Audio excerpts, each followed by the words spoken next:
Lieutenant Kelly Morrison stared at her scanner and frowned because something was wrong with the readings, and the distress signal coming from the nearby moon did not match any human frequency she knew, and her ship, the patrol vessel Wanderer, was supposed to be doing a routine check of the Andara sector, but this signal felt different somehow, like it was calling to her specifically. She tapped her communicator and said, "This is Morrison reporting unknown distress beacon at coordinates 749 Mark III. And her captain replied with the standard protocol, which was to mark it and wait for a proper rescue team. But Kelly felt a strange pull in her chest, like an invisible string tugging her toward that moon, and she made a decision. That would change everything. "I am closer than any rescue team, sir, and the signal is fading fast, so I request permission to investigate." And there was a long pause before her captain sighed and said, "You have 2 hours, Morrison, and then you report back regardless of what you find."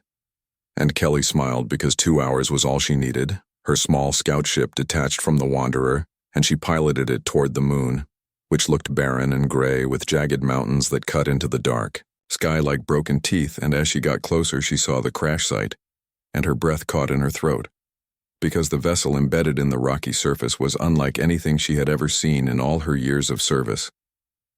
The hull seemed to shimmer, between colors shifting from silver to deep purple to something that looked like liquid starlight, and the metal was smooth and organic, looking as if the ship had been grown rather than built. And there were symbols carved into the surface that glowed faintly with inner light, and Kelly felt her heart race with a mixture of fear and excitement. She landed her scout ship 50 meters away and grabbed her emergency kit and her standard issue plasma cutter, because regulations said never approach an unknown vessel unarmed.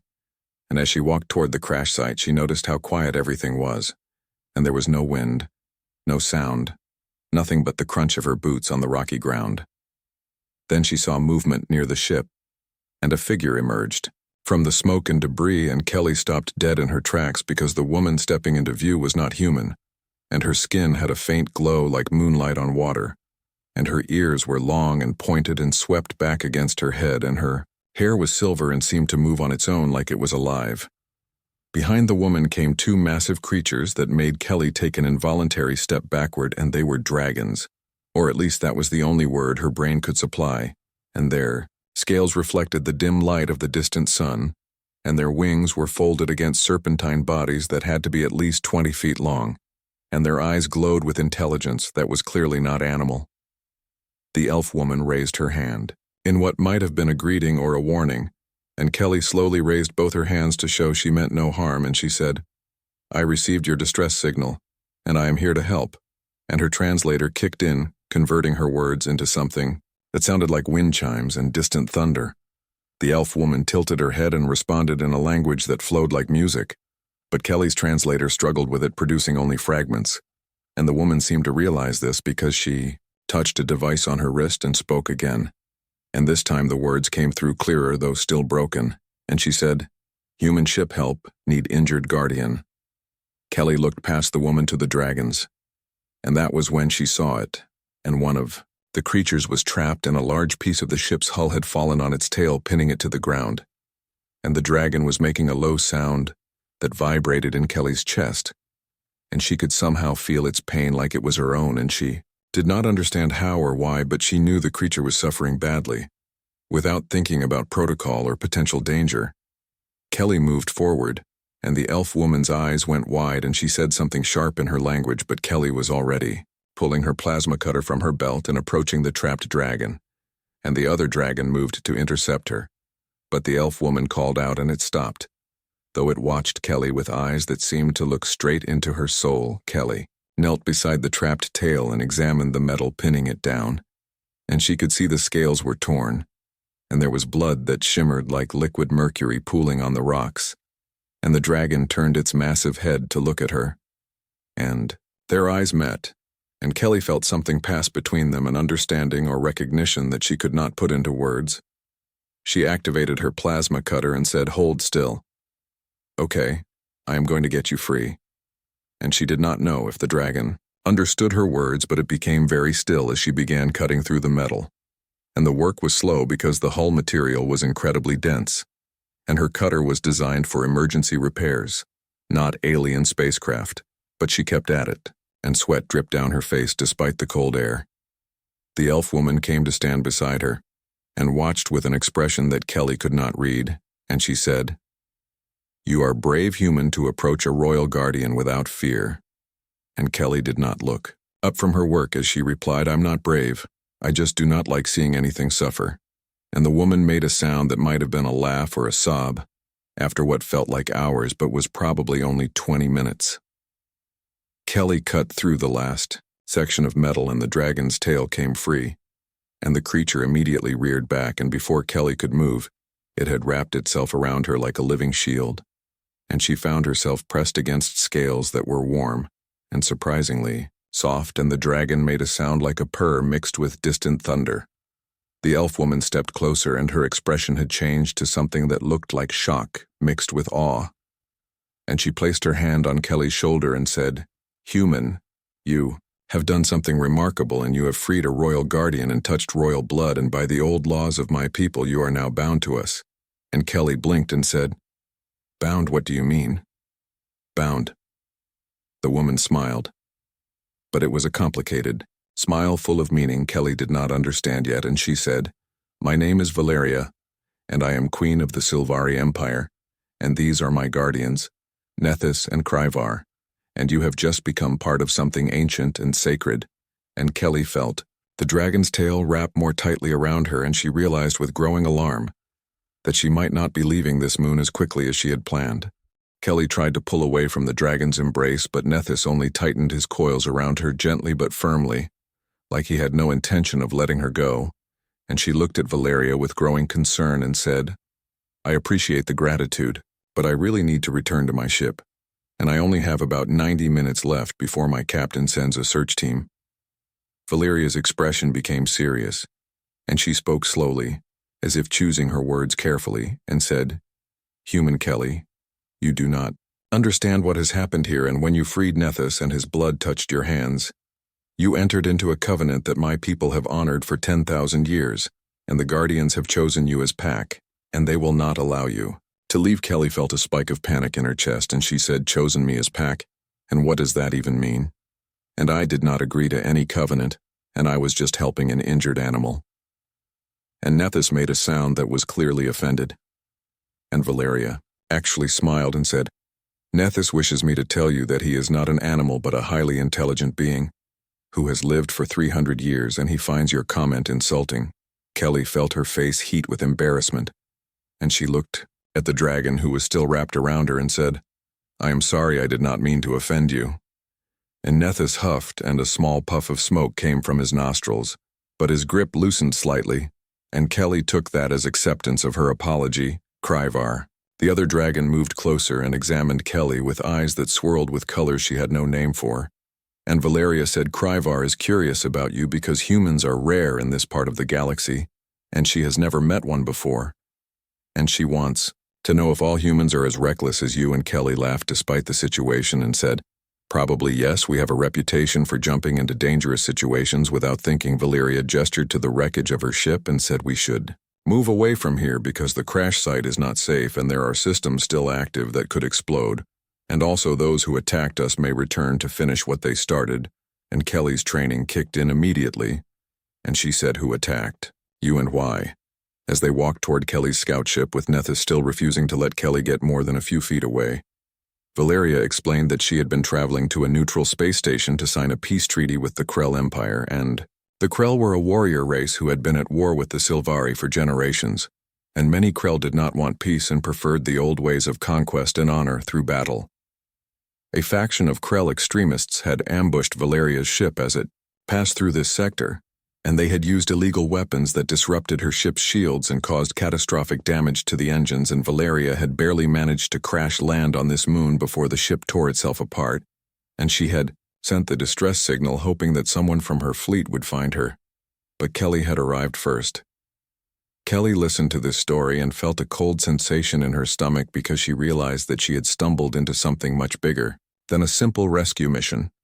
And she said, "So these Krell extremists might come back?" And Valeria nodded and said, "Yes, they will want to make sure I am dead. Because if I die, the peace treaty dies with me, and the war will continue for another generation. They reached Kelly's scout ship and she opened the hatch and said, "Okay, new plan and we get you off this moon and back to your people. And I can contact my ship and arrange for an escort." And Valeria shook her head and said, "My ship's communication array was destroyed in the attack, and I have been unable to contact my fleet, and without proper coordinates they will not know where to look, and this moon is in unclaimed space far from normal patrol routes." Kelly checked her own communication system, and her heart sank because something was interfering with the signal, and she could send simple status updates to the Wanderer, but she could not establish a clear enough connection for a proper conversation. And she said there is some kind of interference, and maybe radiation from your ship's core, or maybe the Krell are jamming the area. Valeria sat down on a rock, and for the first time Kelly saw how exhausted the Elf Queen looked, and her glow had dimmed, and there were dark circles under her violet eyes, and she said, "I have been trying to repair my communication device for 2 days, but I do not have the right tools, and the crash damaged most of my equipment." And Kelly felt a surge of determination and said, "Let me see it, and engineering is my specialty and maybe I can fix it." Valeria pulled a small device from her belt and handed it to Kelly, and it was unlike any technology Kelly had seen before, and instead of circuits and wires, it seemed to have crystals that pulsed with light and organic-looking components that felt warm to the touch. And Kelly studied it carefully and said, "This is beautiful. And it is like technology and biology combined, and how does it work?" Valeria moved to sit beside Kelly and began explaining the basics of Sylvari technology and how they grew their devices using a combination of living crystal and programmed energy fields. And Kelly listened with fascination because this was so different from human engineering. But she could see the logic behind it, and after an hour of careful work and some creative problem-solving using parts from her own emergency kit, she managed to get the device partially functional. The device flickered to life, and Kelly grinned and said, "Okay, it is not perfect, but it should be able to send a stronger signal than before." And Valeria's face lit up with hope, and she activated the device and spoke rapidly in her own language, broadcasting a message to any Sylvari ships in the area. And then they waited. Nethys had finally unwrapped himself from Kelly, but he stayed close and his tail remained touching her leg at all times. And Kryvar settled down nearby and watched the horizon with alert eyes, and Kelly took the opportunity to really look at the dragons. And they were magnificent creatures, and their scales seemed to shift colors depending on the angle of the light, and their wings, when folded, looked like they were made of stained glass. Kelly said, "So these guardians, and they are bonded to your royal family?" And Valeria nodded and said yes.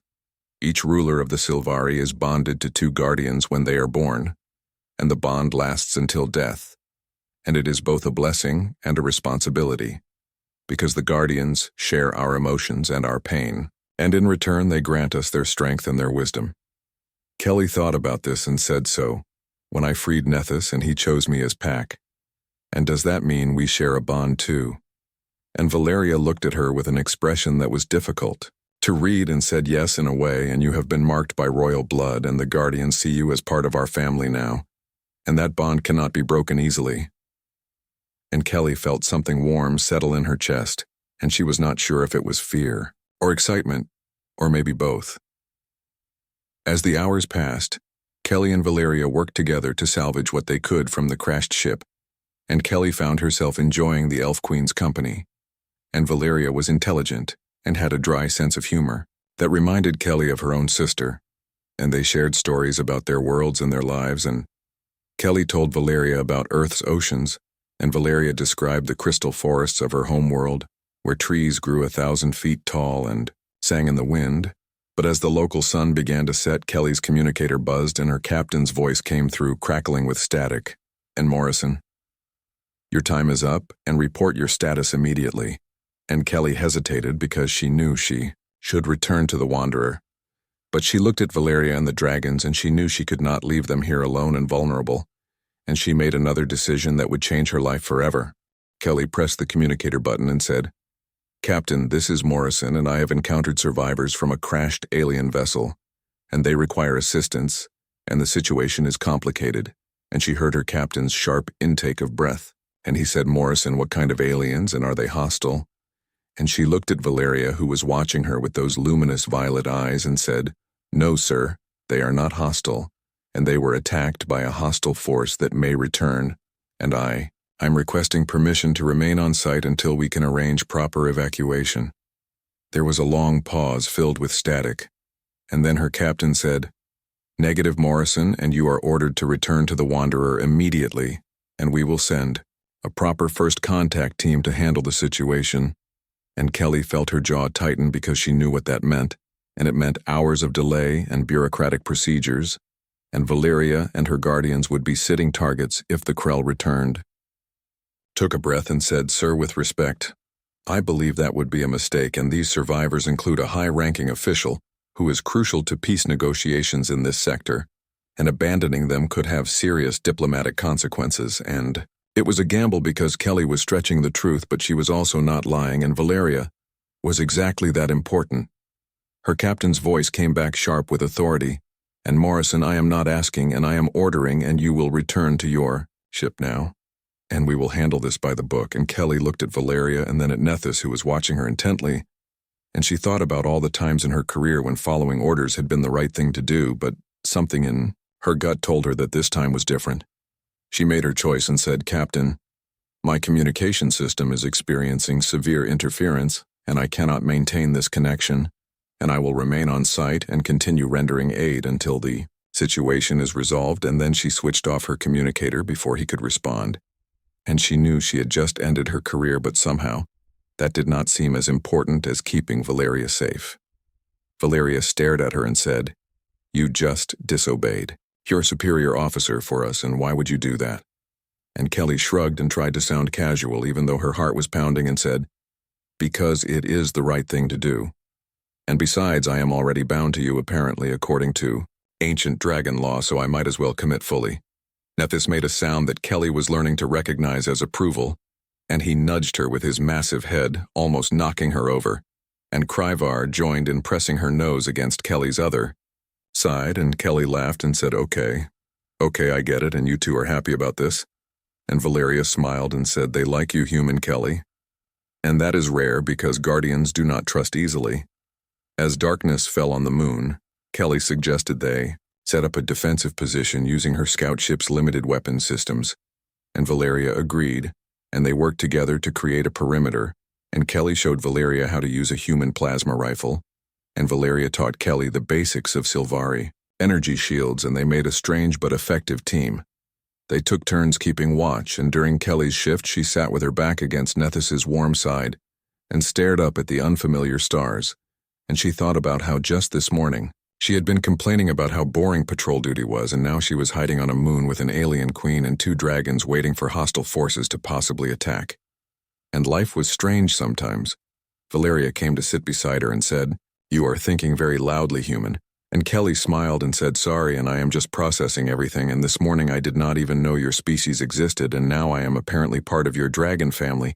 And Valeria laughed, and it was a beautiful sound like bells, and she said, "Yes, it is overwhelming, but you are handling it well, and most humans would have run away screaming." Kelly said, "Well, the night is still young, and I might still do that." And they both laughed, and then Valeria's expression became serious, and she said, "Kelly, I want you to know that if the Krell come and you do not have to stay, and you have already done more than anyone could ask, and you could take your ship and leave, and no one would blame you." Kelly thought about this for a moment, and then she said, "Honestly, I probably should leave, and I just destroyed my career. And my captain is probably assembling a court-martial board right now. But when I look at you and Nethys and Kryvar, I do not feel like leaving, and I feel like this is where I am supposed to be, and does that make sense?" Valeria reached over and took Kelly's hand and said, "Yes, it makes perfect sense. And that is how I felt when I first bonded with my guardians, and like I had found a part of myself I did not know was missing." And Kelly felt warmth spread through her chest, and she squeezed Valeria's hand and said, "Well then, I guess we face whatever comes together." They sat in comfortable silence for a while, and then Valeria said, "Tell me about Earth, and what is it like?" And Kelly described the blue oceans and the green forests and the cities that reached toward the sky. And she told Valeria about her hometown in Colorado and the mountains where she used to hike as a child, and Valeria listened with fascination and said, "Your world sounds beautiful, and I would like to see it someday," Kelly said. "And I would like to see your crystal forests, and maybe after all this is over you could show me." And Valeria smiled and said I would like that very much.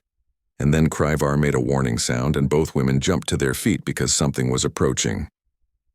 Kelly grabbed her rifle and checked her scanner, and her blood ran cold because there were 3 ships entering the moon's atmosphere and they were not human and they were not Sylvari and they had to be Krell.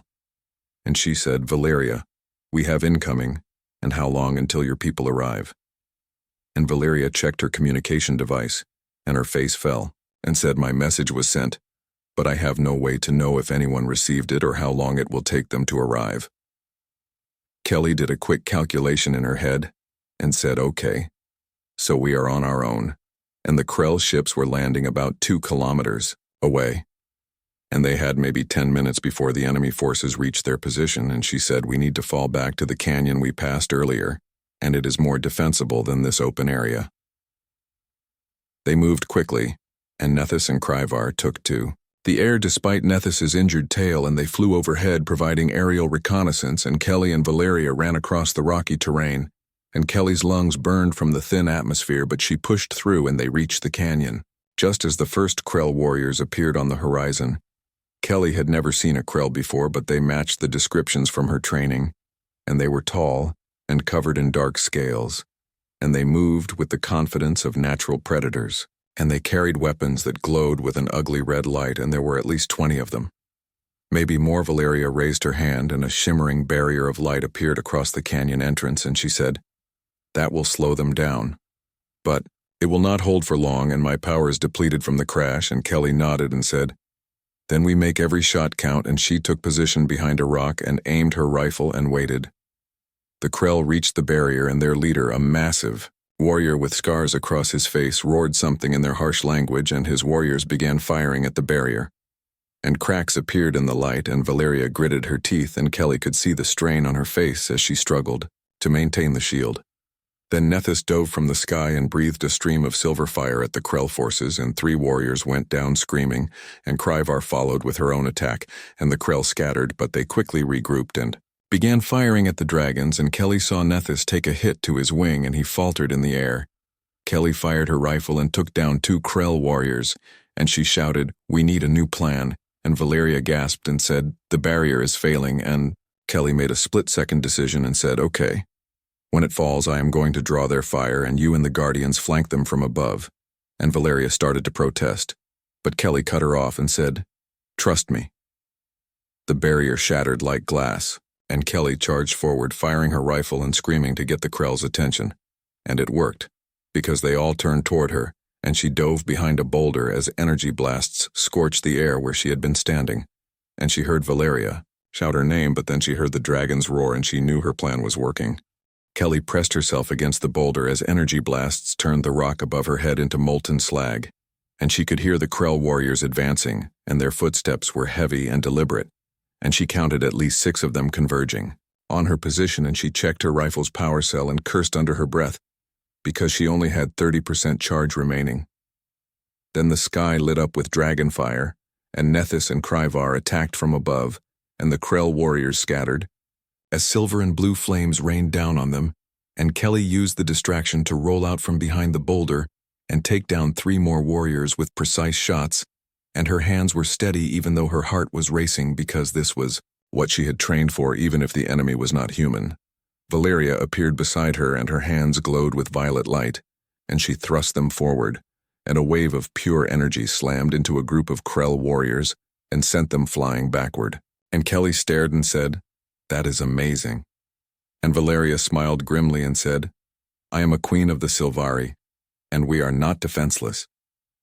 The Krell leader roared orders at his remaining warriors, and they regrouped and formed a defensive line, and Kelly realized with a sinking feeling that they were experienced soldiers who had fought together many times, and they were adapting to the tactics, and the next wave of attacks would not catch them by surprise.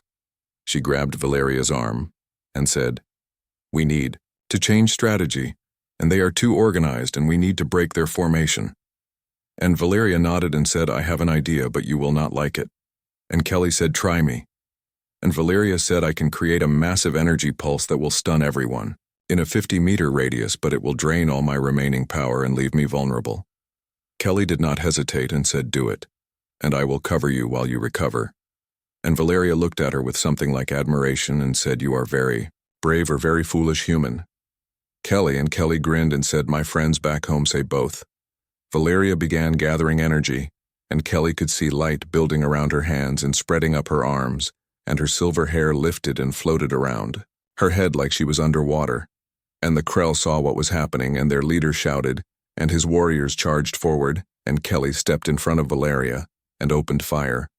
She took down 4 warriors before her rifle's power cell died, and then she drew her sidearm and kept firing, and a Krell warrior got close enough to swing his blade at her, and she ducked and drove her fist into what she hoped was a vulnerable spot, and the warrior staggered back and she kicked his legs out from under him. This landed beside her with a thunderous impact, and his injured tail lashed out and swept 3 Krell warriors off their feet, and Kryvar circled overhead and provided covering fire, and Kelly felt a surge of gratitude for the Guardians, and she understood now why Valeria called them that, because they truly were protectors.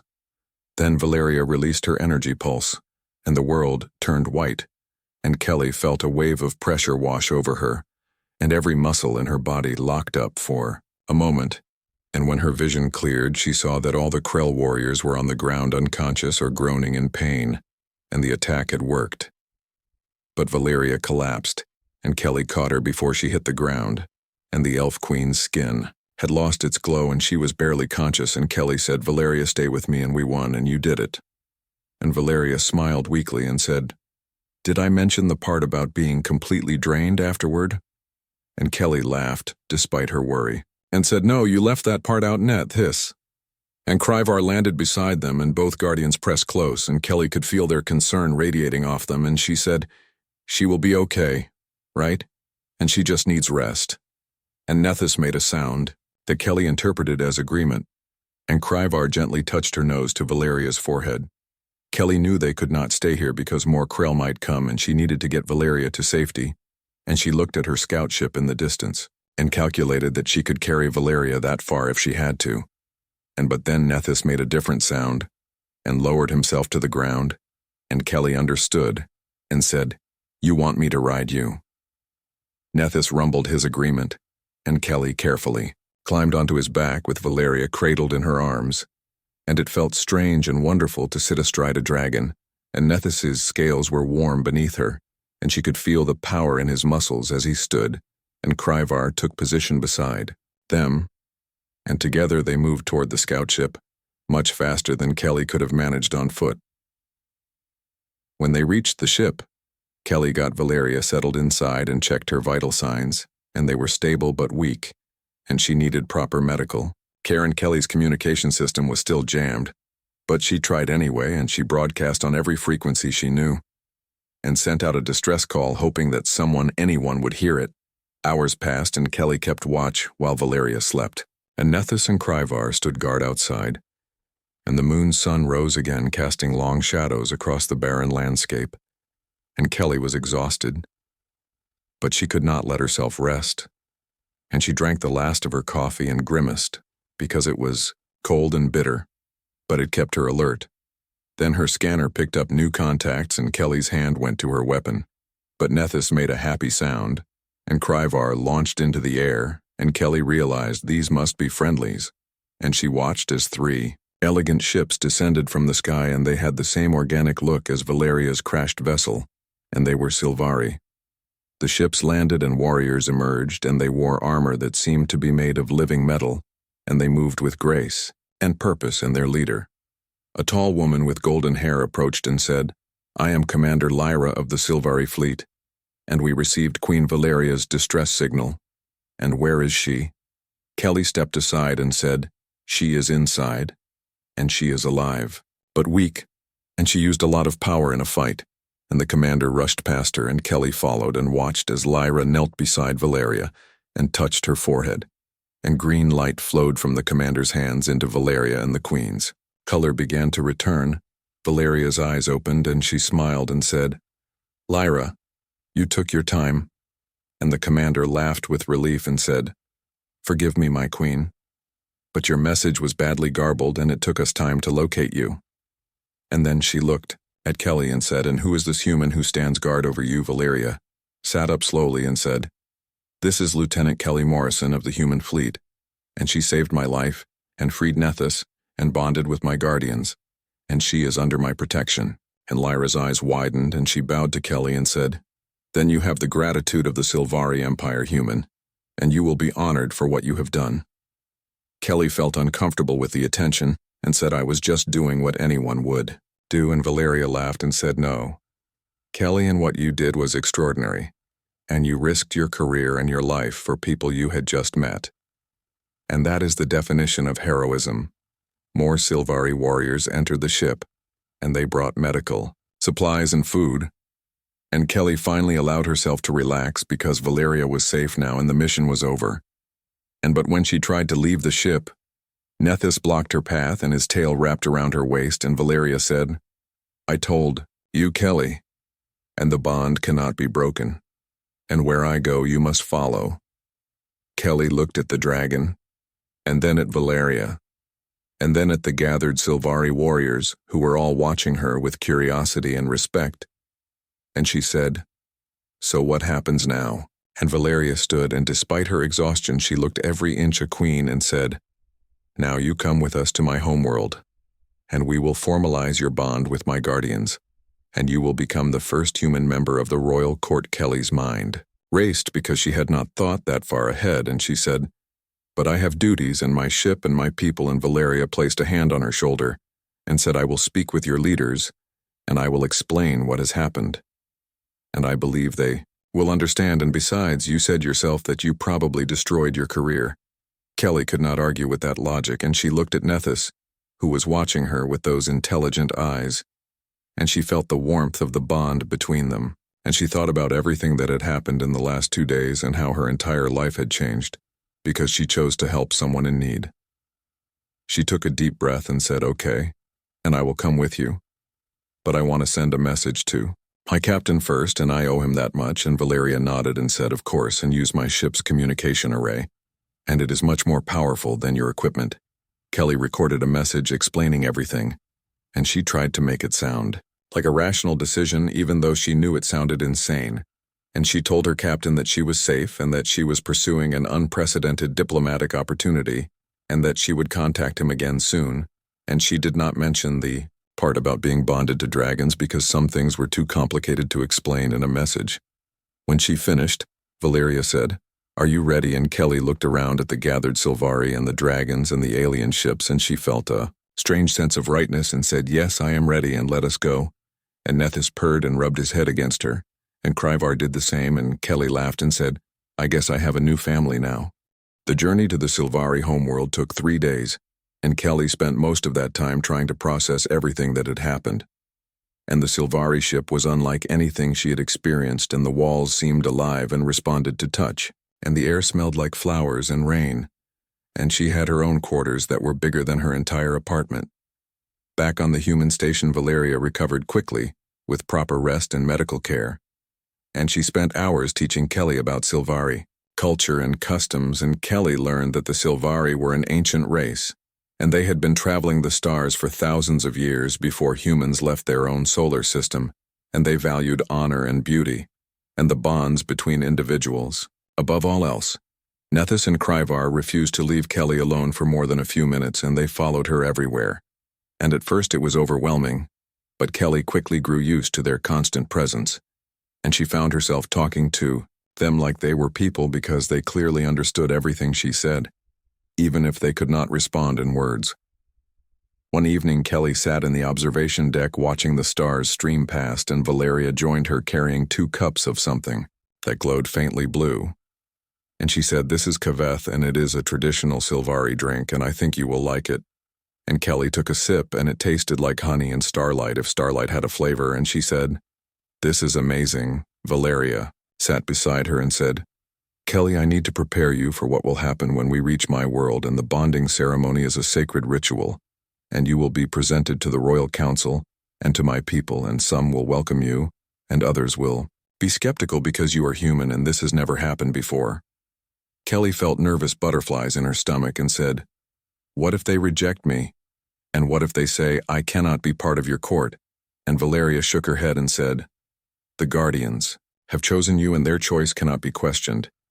But I will not lie to you, and some of my advisors will see you as an outsider, and they will test you, and you will need to be strong. Kelly thought about this and said, I can handle tests, and I have been dealing with people underestimating me my whole life, because I am small and young-looking, and they always assume I cannot do the job, and then I prove them wrong. And Valeria laughed and said, yes, I can see that about you, and you have a warrior's heart. Kelly Morrison. They talked late into the night, and Valeria told Kelly about her childhood in the crystal forests, and about the day she bonded with Nethys and Kryvar when she was only 5 years old, and how frightening and wonderful it had been to feel their minds touch hers. And Kelly told Valeria about growing up in Colorado, and about her decision to join the space fleet, and about the day she lost her sister in a shuttle accident, and how it had changed her. Valeria reached over and took Kelly's hand and said, your sister would be proud of what you have become. And Kelly felt tears prick her eyes and said, thank you, and I needed to hear that. And they sat together in comfortable silence, and outside the stars continued their ancient dance. When they finally arrived at the Sylvari homeworld, Kelly pressed her face against the viewport and gasped, because it was the most beautiful thing she had ever seen, and the planet was covered in vast forests, and the trees were enormous, and their leaves seemed to be made of crystal, and they caught the sunlight and scattered it into a million colors. The cities grew from the forests themselves, and organic towers spiraled upward and connected by bridges that looked like spider silk, but glowed with inner light, and there were waterfalls that flowed upward and gardens that floated in the air. And Kelly said, this is impossible. And Valeria smiled and said, not impossible, just Sylvari. They landed in the capital city, and when the ship's door opened, Kelly was hit by a wall of sound, and thousands of Sylvari had gathered to welcome their queen home. And they cheered and sang, and Kelly felt overwhelmed, and she wanted to hide. But Nethys nudged her forward, and Valeria took her hand and said, come and meet my people. Kelly walked down the ramp beside Valeria, and the crowd fell silent, and she could feel thousands of eyes on her. And then someone in the crowd called out a question in the Sylvari language, and Valeria raised her voice and responded, and Kelly's translator picked up the words, and Valeria said, this human saved my life and freed my guardian, and she is bonded to Nethys and Kryvar, and she is under my protection, and she is welcome here. The crowd erupted into conversation, and Kelly saw a mix of reactions, and some faces showed curiosity, and others showed suspicion, and a few showed outright hostility, and she felt her shoulders tense. But then Nethys and Kryvar moved to flank her, and their presence was protective and reassuring, and the hostile faces in the crowd backed down. Valeria led Kelly through the city to the palace, and it was built into and around the largest tree Kelly had ever seen, and the trunk was so wide it would take an hour to walk around it, and the palace chambers were carved into the living wood and decorated with crystals and flowing water, and Kelly felt like she had stepped into a fairy tale. That evening there was a formal reception, and Kelly wore clothing that Valeria's attendants had provided, and it was made of fabric that shifted colors like oil on water, and it was surprisingly comfortable, and she stood beside Valeria in the throne room and met what felt like hundreds of Sylvari nobles and officials. Most were polite but distant, and they bowed to her because she was with their queen, but Kelly could see the questions in their eyes, and one elderly advisor named Theron was particularly cold, and he said in perfect human standard language, so you are the human who has bonded with our queen's guardians, and tell me what makes you worthy of such an honor.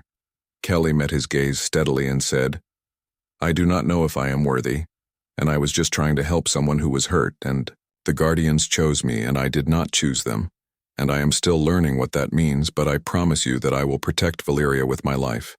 And Theron studied her for a long moment, and then nodded and said, perhaps there is more to you than I thought, human. After the reception, Kelly was exhausted, and she retreated to her chambers and collapsed on the bed, and Nethys and Kryvar squeezed through the door, which was barely big enough for them, and curled up on either side of the bed, and Kelly laughed and said, you two are not going to fit. But she was glad they were there, because their presence made her feel less alone in this strange and beautiful place. Over the next weeks, Kelly threw herself into learning everything she could about Sylvari culture and language and politics, and she trained with Valeria's guards and learned to fight with Sylvari energy weapons, and she spent hours in the palace library reading about the history of the Guardians and the bonds they formed She also learned that the peace treaty with the Krell was still in jeopardy, and the attack on Valeria had set back negotiations, and there were factions on both sides that wanted war, and Valeria worked tirelessly to find a diplomatic solution, and Kelly helped however she could, and she realized that being part of the royal court was not just about ceremonies and fancy clothes, and it was about working to make things better. One day Valeria asked Kelly to accompany her to a meeting with I. The Krell ambassador, and Kelly was nervous, but she agreed, and the ambassador was a scarred warrior named Krell Torvin. And he looked at Kelly with barely concealed disgust, and said, "Why is there a human at these negotiations?" Valeria said calmly, "Because she is part of my court, and because she fought beside me against your extremists, and she has proven her loyalty." And Torvin snorted and said, "Humans are weak, and they have no place in the affairs of true warriors." And Kelly felt her temper rise, but she kept her voice calm and said, "I may be human, but I am strong enough to protect what matters to me." Torvin leaned forward and said, "Prove it then, and fight me. And if you win, I will support the peace treaty. And if you lose, you will admit that humans are inferior." And Valeria started to object, but Kelly cut her off and said, "I accept your challenge," and Valeria looked at her with worry but also pride. The fight was held in a traditional Krell arena, and Kelly faced Torvin with nothing but her training and her determination, and he was bigger and stronger and more experienced. But Kelly was faster and smarter, and she used his overconfidence against him, and after 20 minutes of brutal combat, she managed to get him in a submission hold, and he tapped out. The Krell watching the fight erupted into cheers because they respected strength and courage, and Torvin stood and offered Kelly his hand and said, "You are worthy human, and I will honor my word and support the treaty." And Kelly shook his hand and said, "Thank you, and I look forward to peace between our peoples." Valeria embraced Kelly afterward and said, "You continue to amaze me." And Kelly smiled and said, "I learned from the best." And they both knew that the fight had been about more than just the treaty, and it had been about proving that bonds between different species were possible and worth fighting for. Months passed, and Kelly settled into her new life, and she still missed Earth and her old friends, but she had found a new home and a new family, and the bond with Nethys and Kryvar grew stronger every day, and she could feel their emotions now, and sometimes catch glimpses of their thoughts, and it was strange and wonderful.